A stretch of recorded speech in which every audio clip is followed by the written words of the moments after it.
my desk was directly across the PAs of Reg Watson, who was the creator of Neighbours, amazing man. And he came to me one day and he said, I think you've got a bit of an eye for casting. And they were casting some of the lead male roles on the show Neighbours. So I got to watch people like Craig McLachlan audition and was asked my opinion. I mean, how cool is that? And obviously my opinion of Craig was great because he got the role and has gone on to become one of, you know, Australia's great actors.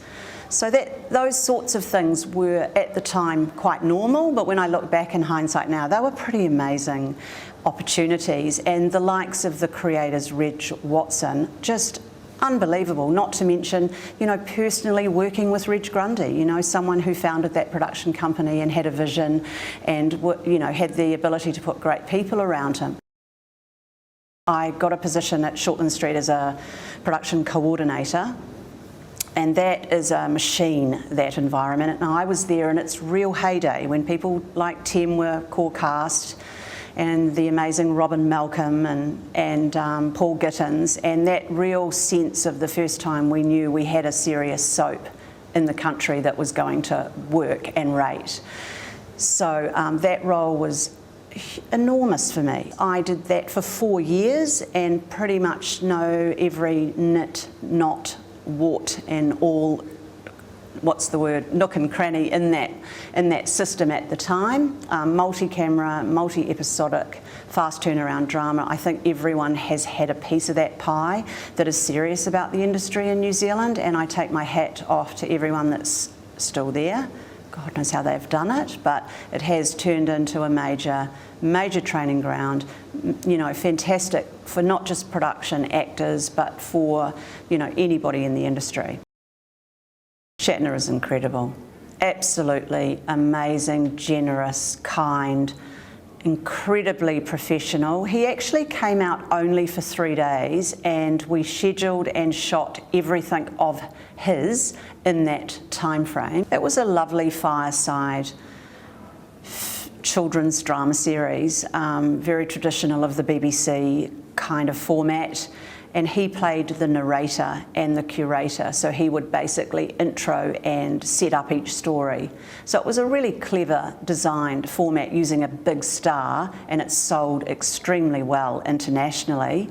And then being able to just use Kiwi actors and locations and stories that we were able to generate and shoot everything here. Amazing.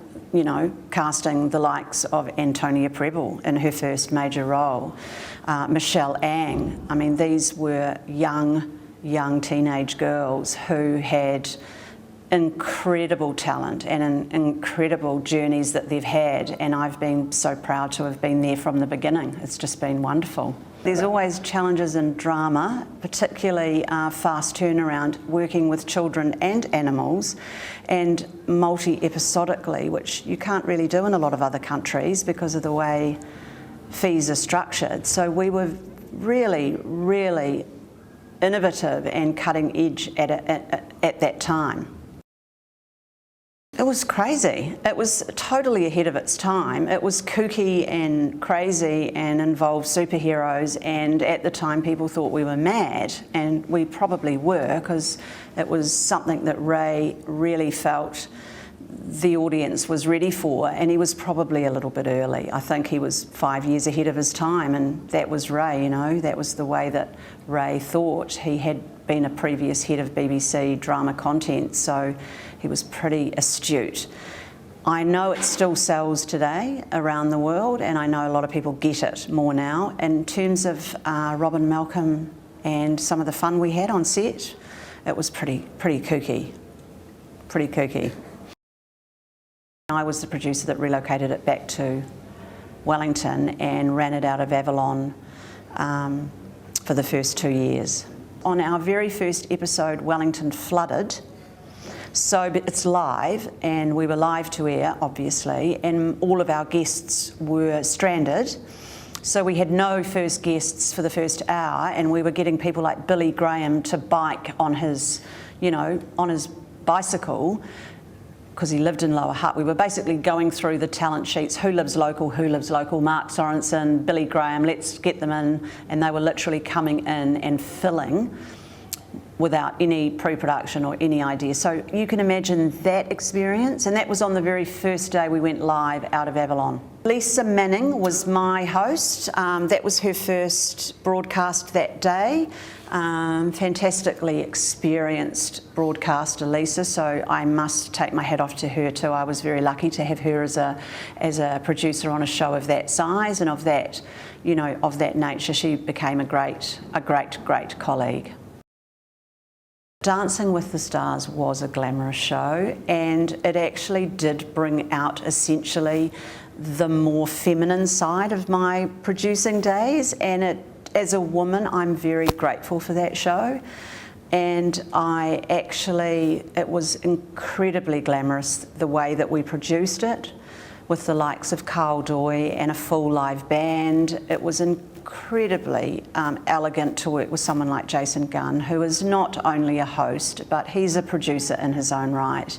And he really took me under his wing, and I have enormous respect for him and how he works, his attention to detail, his love of the spoken word, his diligence at rehearsing, and his absolutely beautiful nature with how he treats people, so people give him so much more. And I did learn from him that to be a really, really good host and a really genuine producer, you really need to actually let people do their jobs and give them the opportunity to be the very best that they can be. After the success of Dancing with the Stars, it was like they thought we could do no wrong, and then they gave us one night only, which I felt like lots of things went wrong. But as a producer, it's important that things sometimes go wrong, and you can't always be on the most favourite show in the whole wide world all the time. So we had to really work at getting that show to come together, and we had a lot of challenges, and we had a lot of reshoots, and we had a lot of complicated discussions between programmers and between Andrew Shaw. So between him and I, we had lots of arguments and a couple of meetings where we had to take deep breaths. But that show only did one series, and it did capture an audience, and I've seen a lot of people try and replicate it. I think it's a brand that could have probably done a lot better had it been given a second series. Brunch was a top shelf choice TV JV. We were desperately trying to keep Avalon alive too, and Top Shelf was based at Avalon. Choice was finding its feet as a broadcaster. So we put together a daily show similar to A Good Morning, but a little bit more like the Australian version, so a little bit more commercial and a little bit more sponsor driven. Obviously that was how we were finding the revenue. So that we did, you know, 75 episodes, and it started to get a really good margin on Good Morning. Quite proud of that show. And again, April Iramaya, amazing presenter, journalist, producer in her own right. She was fantastic. I've had nearly 30 years in the industry where I've, you know, with amazing teams, won several awards in light entertainment, you know, Best Entertainment Show 5 years in a row. I've had dramas nominated. I've had the privilege of meeting and working with most of New Zealand's industry. I've sat on boards. I was the president of WIFT, Women in Film and Television. I was a board member. I've worked in professional development. I'm on the NZ On Screen and Audio Culture as a trustee. As a board member, I'm very passionate about, you know, giving something back constantly to an industry that's been really good to me. I think it's something that, as time's gone on, I almost wish that I hadn't got seen as being quite so senior, because I actually am a real meat and potatoes girl and like actually getting in there and doing the work. And, you know, that's where I'm at now, is moving more into live event production, and I'm enjoying actually working ground floor and actually getting involved in doing the work, because for me that was where the passion and where the success really came from.